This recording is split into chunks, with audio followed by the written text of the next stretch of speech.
Lecture des Évangiles et des Actes des Apôtres en un mois. 5e jour. Évangile selon Matthieu, chapitres 12 à 14, Actes des Apôtres, chapitre 5. Évangile selon Matthieu, chapitre 12. En ce temps-là, Jésus traversa des champs de blé, un jour de sabbat. Ses disciples, qui avaient faim, se mirent à arracher des épis et à manger. Les pharisiens, voyant cela, dirent à Jésus, « Voici tes disciples font ce qu'il n'est pas permis de faire pendant le sabbat. » Mais Jésus leur répondit, « N'avez-vous pas lu ce que fit David lorsqu'il eut faim, lui et ceux qui étaient avec lui, comment il entra dans la maison de Dieu et mangea les pains de proposition qu'il ne lui était pas permis de manger non plus qu'à ceux qui étaient avec lui et qui étaient réservés aux sacrificateurs seuls? Ou n'avez-vous pas lu dans la loi que les jours de sabbat, les sacrificateurs violent le sabbat dans le temple sans se rendre coupables? Or, je vous le dis, il y a ici quelque chose de plus grand que le temple. Si vous saviez ce que signifie « je prends plaisir à la miséricorde et non au sacrifice », vous n'auriez pas condamné des innocents, car le Fils de l'homme est maître du sabbat. Étant parti de là, Jésus entra dans la synagogue, et voici, il s'y trouvait un homme qui avait la main sèche. Ils demandèrent à Jésus, « Est-il permis de faire une guérison les jours de sabbat ?» C'était afin de pouvoir l'accuser. Jésus leur répondit, « Lequel d'entre vous, s'il n'a qu'une brebis et qu'elle tombe dans une fosse le jour du sabbat, ne la saisira pour l'en retirer? Combien un homme ne vaut-il pas plus qu'une brebis? Il est donc permis de faire du bien les jours de sabbat. » Alors Jésus dit à l'homme, « Étends ta main. » Et l'homme l'étendit, et elle devint saine comme l'autre. Les pharisiens sortirent, et ils se consultèrent sur les moyens de le faire périr. Mais Jésus, l'ayant su, s'éloigna de ce lieu. Une grande foule le suivit. Il guérit tous les malades, et il leur recommanda sévèrement de ne pas le faire connaître, afin que s'accomplisse ce qui avait été annoncé par Ésaïe le prophète. « Voici mon serviteur que j'ai choisi, mon bien-aimé en qui mon âme a pris plaisir. Je mettrai mon esprit sur lui, et il annoncera la justice aux nations. Il ne contestera point, il ne criera point, et personne n'entendra sa voix dans les rues. Il ne brisera point le roseau cassé, et il n'éteindra point le lumignon qui fume, jusqu'à ce qu'il ait fait triompher la justice, et les nations espéreront en son nom. » Alors, on amena à Jésus un démoniaque, aveugle et muet, et il le guérit, de sorte que le muet parlait, et voyait. Toute la foule étonnée disait, « N'est-ce point là le fils de David ?» Les pharisiens ayant entendu cela dirent, « Cet homme ne chasse les démons que par Belzébul, prince des démons. » Comme Jésus connaissait leurs pensées, il leur dit, « Tout royaume divisé contre lui-même est dévasté, et toute ville ou maison divisée contre elle-même ne peut subsister. Si Satan chasse Satan, il est divisé contre lui-même. Comment donc son royaume subsistera-t-il? Et si moi je chasse les démons par Belzébul, vos fils, par qui les chassent-ils? C'est pourquoi ils seront eux-mêmes vos juges. Mais si c'est par l'Esprit de Dieu que je chasse les démons, le royaume de Dieu est donc venu vers vous. Ou, comment quelqu'un peut-il entrer dans la maison d'un homme fort et piller ses biens sans avoir auparavant lié cet homme fort? Alors seulement, il pillera sa maison. Celui qui n'est pas avec moi est contre moi, et celui qui n'assemble pas avec moi disperse. C'est pourquoi je vous dis, tout péché et tout blasphème sera pardonné aux hommes, mais le blasphème contre l'Esprit ne sera point pardonné. Quiconque parlera contre le Fils de l'homme, il lui sera pardonné, mais quiconque parlera contre le Saint-Esprit, il ne lui sera pardonné ni dans ce siècle, ni dans le siècle à venir. Ou dites que l'arbre est bon et que son fruit est bon, ou dites que l'arbre est mauvais et que son fruit est mauvais, car on connaît l'arbre par le fruit. Race de vipères, comment pourriez-vous dire de bonnes choses, méchants comme vous l'êtes? Car c'est de l'abondance du cœur que la bouche parle.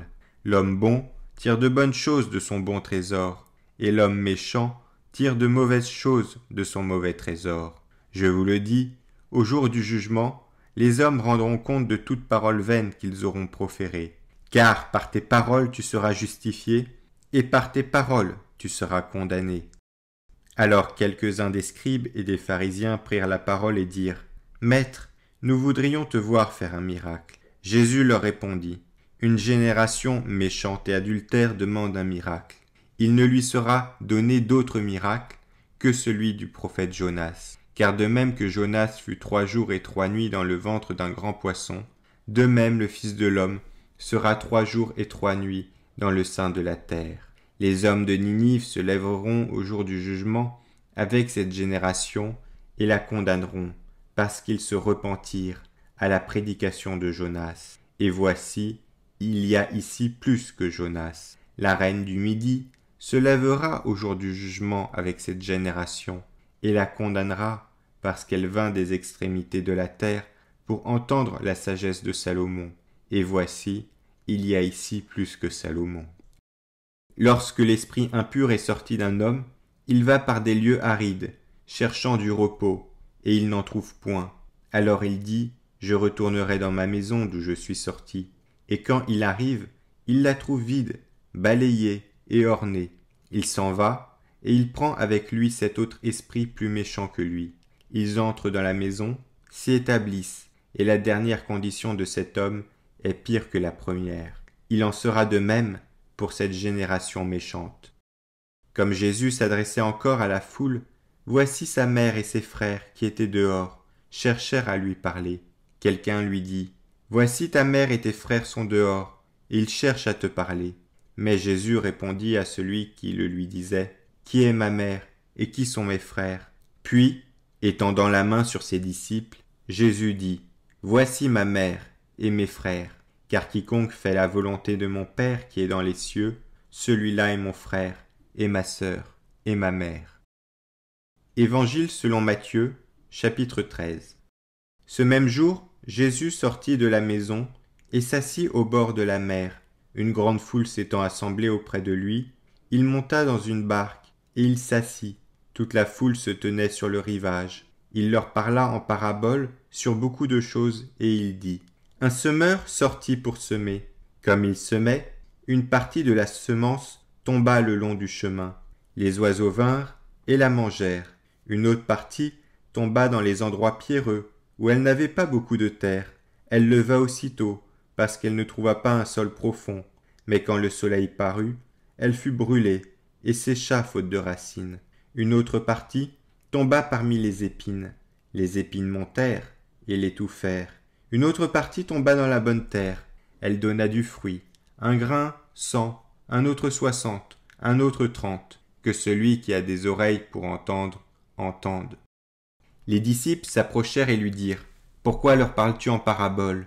Jésus leur répondit, « Parce qu'il vous a été donné de connaître les mystères du royaume des cieux, et que cela ne leur a pas été donné. Car on donnera à celui qui a, et il sera dans l'abondance, mais à celui qui n'a pas, on ôtera même ce qu'il a. C'est pourquoi je leur parle en paraboles, parce qu'en voyant ils ne voient point, et qu'en entendant ils n'entendent ni ne comprennent. Et pour eux s'accomplit cette prophétie d'Ésaïe, vous entendrez de vos oreilles, et vous ne comprendrez point. Vous regarderez de vos yeux, et vous ne verrez point. Car le cœur de ce peuple est devenu insensible. Ils ont endurci leurs oreilles, ils ont fermé leurs yeux, de peur qu'ils ne voient de leurs yeux, qu'ils n'entendent de leurs oreilles, qu'ils ne comprennent de leur cœur, qu'ils ne se convertissent, et que je ne les guérisse. Mais heureux sont vos yeux, parce qu'ils voient, et vos oreilles parce qu'elles entendent. Je vous le dis en vérité, beaucoup de prophètes et de justes ont désiré voir ce que vous voyez, et ne l'ont pas vu, entendre ce que vous entendez, et ne l'ont pas entendu. Vous donc, écoutez ce que signifie la parabole du semeur. Lorsqu'un homme écoute la parole du royaume et ne la comprend pas, le malin vient et enlève ce qui a été semé dans son cœur.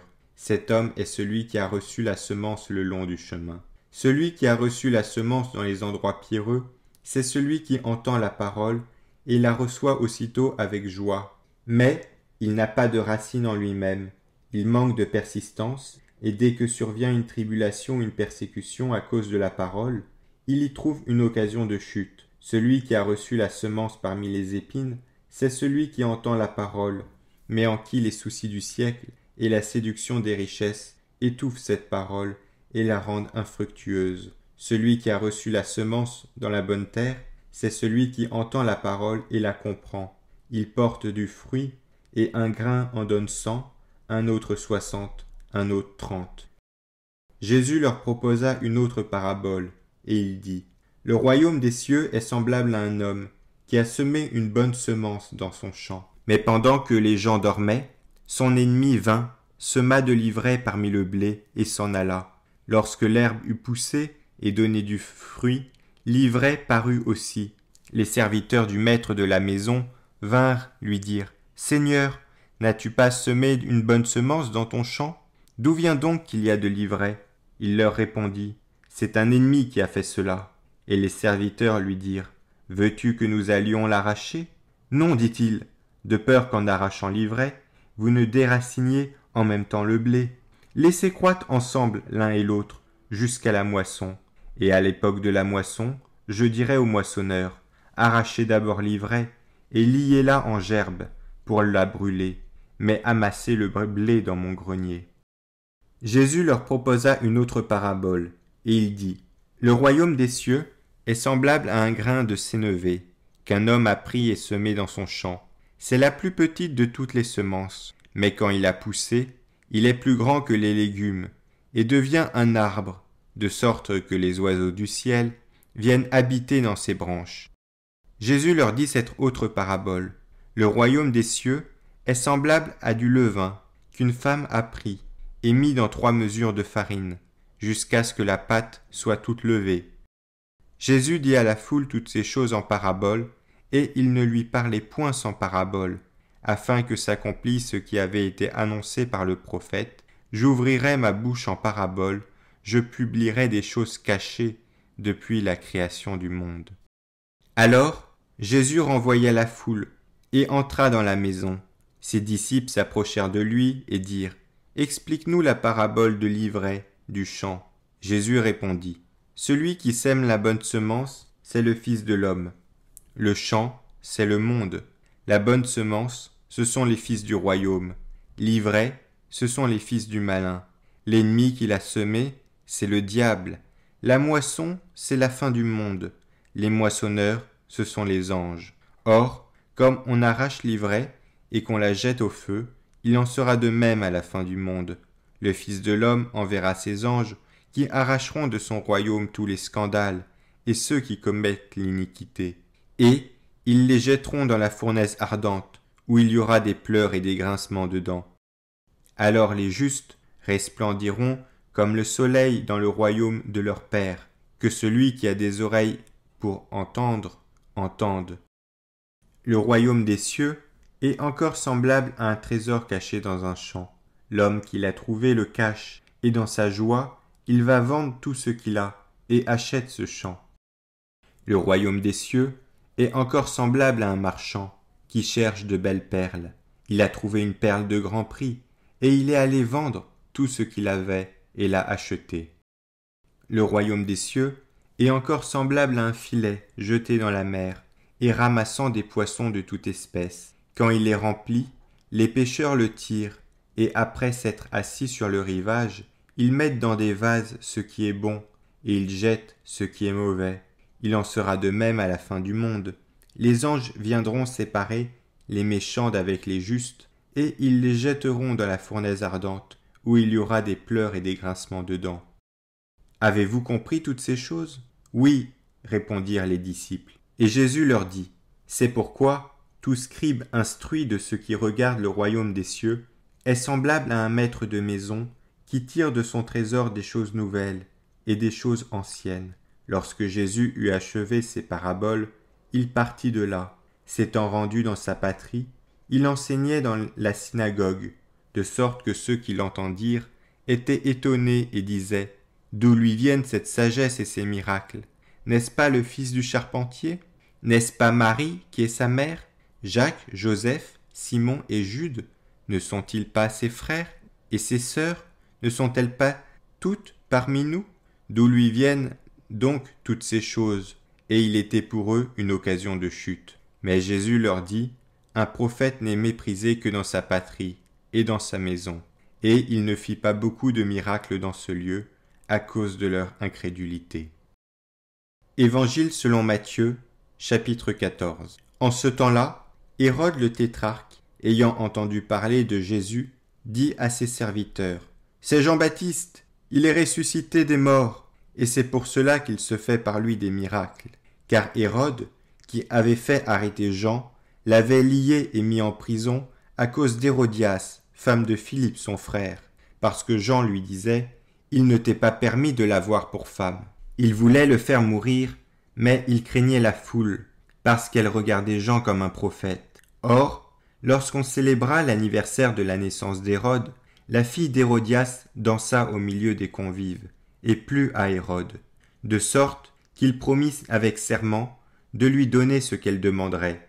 À l'instigation de sa mère, elle dit : « Donne-moi ici, sur un plat, la tête de Jean-Baptiste. » Le roi fut attristé, mais à cause de ses serments et des convives, il commanda qu'on la lui donnât, et il envoya décapiter Jean dans la prison.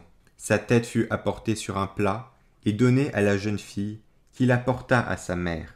Les disciples de Jean vinrent prendre son corps et l'ensevelir, et ils allèrent l'annoncer à Jésus. À cette nouvelle, Jésus partit de là dans une barque pour se retirer à l'écart dans un lieu désert, et la foule, l'ayant su, sortit des villes et le suivit à pied.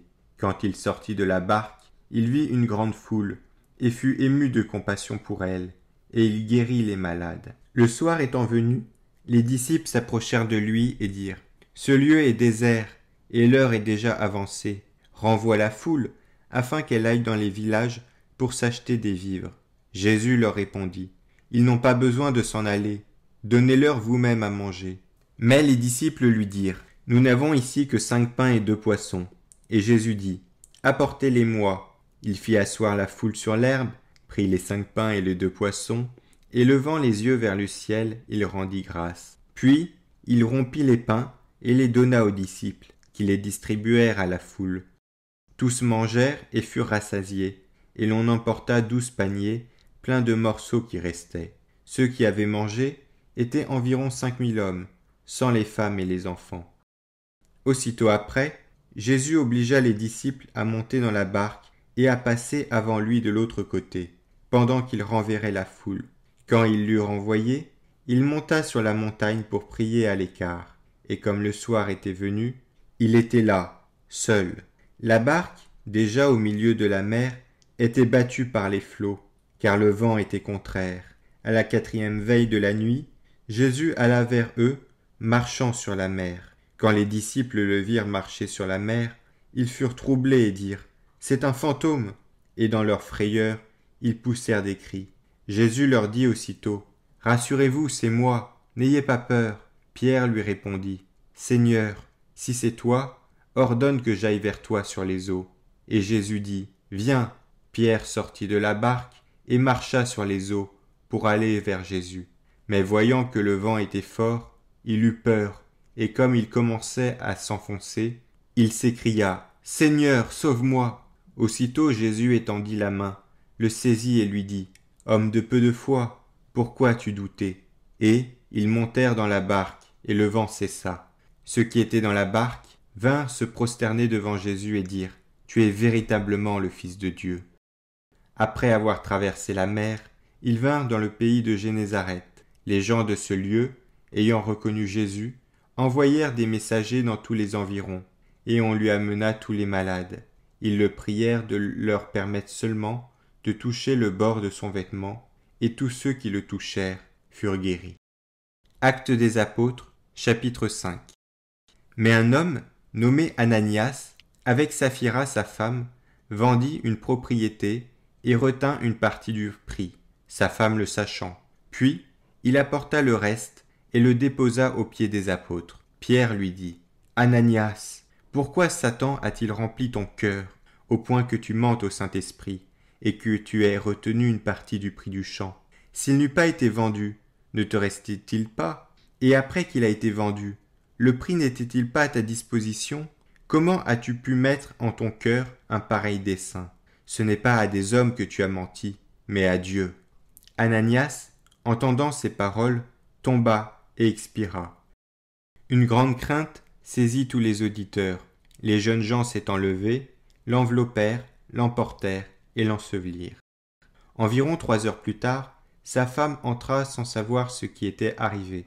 Pierre lui adressa la parole. « Dis-moi, est-ce à un tel prix que vous avez vendu le champ ?» « Oui, répondit-elle, c'est à ce prix-là. » Alors Pierre lui dit, « Comment vous êtes-vous accordé pour tenter l'Esprit du Seigneur ?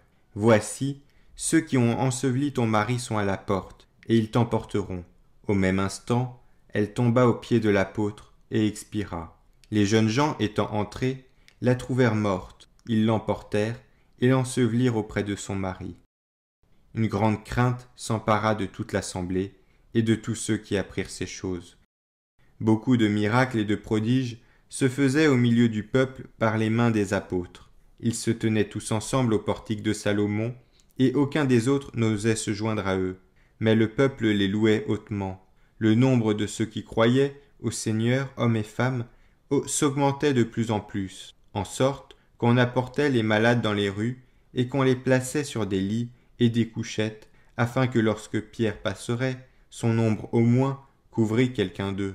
La multitude accourait aussi des villes voisines à Jérusalem, amenant des malades et des gens tourmentés par des esprits impurs, et tous étaient guéris. Cependant, le souverain sacrificateur et tous ceux qui étaient avec lui, savoir le parti des Sadducéens, se levèrent remplis de jalousie, mirent les mains sur les apôtres et les jetèrent dans la prison publique. Mais un ange du Seigneur, ayant ouvert pendant la nuit les portes de la prison, les fit sortir et leur dit « Allez, tenez-vous dans le temple et annoncez au peuple toutes les paroles de cette vie. » Ayant entendu cela, ils entrèrent dès le matin dans le temple et se mirent à enseigner. Le souverain sacrificateur et ceux qui étaient avec lui étant survenus, ils convoquèrent le Sanhédrin et tous les anciens des fils d'Israël. Et ils envoyèrent chercher les apôtres à la prison. Les huissiers, à leur arrivée, ne les trouvèrent point dans la prison. Ils s'en retournèrent et firent leur rapport en disant « Nous avons trouvé la prison soigneusement fermée, et les gardes qui étaient devant les portes, mais après avoir ouvert, nous n'avons trouvé personne dedans. » Lorsqu'ils eurent entendu ces paroles, le commandant du temple et les principaux sacrificateurs ne savaient que penser des apôtres et des suites de cette affaire. Quelqu'un vint leur dire « Voici, les hommes que vous avez mis en prison sont dans le temple, et ils enseignent le peuple. » Alors le commandant partit avec les huissiers et les conduisit sans violence, car ils avaient peur d'être lapidés par le peuple. Après qu'ils les eurent amenés en présence du Sanhédrin, le souverain sacrificateur les interrogea en ces termes. « Ne vous avons-nous pas défendu expressément d'enseigner en ce nom-là ? Et voici vous avez rempli Jérusalem de votre enseignement, et vous voulez faire retomber sur nous le sang de cet homme. » Pierre et les apôtres répondirent. Il faut obéir à Dieu plutôt qu'aux hommes. Le Dieu de nos pères a ressuscité Jésus que vous avez tué, en le pendant au bois. Dieu l'a élevé par sa droite comme prince et sauveur, pour donner à Israël la repentance et le pardon des péchés. Nous sommes témoins de ces choses, de même que le Saint-Esprit que Dieu a donné à ceux qui lui obéissent.